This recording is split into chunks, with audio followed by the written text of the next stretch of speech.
Guys দেখতে পাচ্ছ আমাদের এখানে লোহা দেওয়া হয়ে গেছে, কালকে ঢালাই দেবে।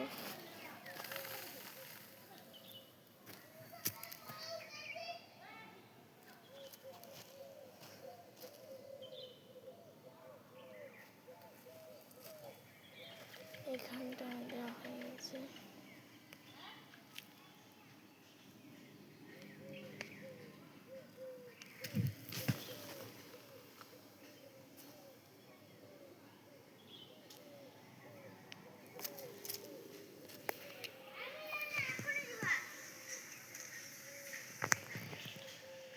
ওইখানে একটা রুম হবে, এটা একটা রুম আর এইটা একটা রুম আর এটা বারান্দা হবে।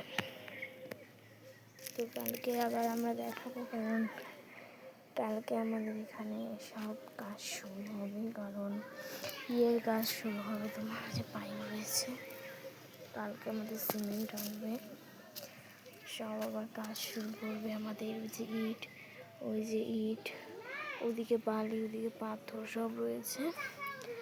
কালকে আমাদের কাজ শুরু হবে মিস্ত্রি। তো কালকে তোমাদেরকে দেখাবো। আজকের জন্য এটুকুই, দেখা হচ্ছে কালকে। বাই।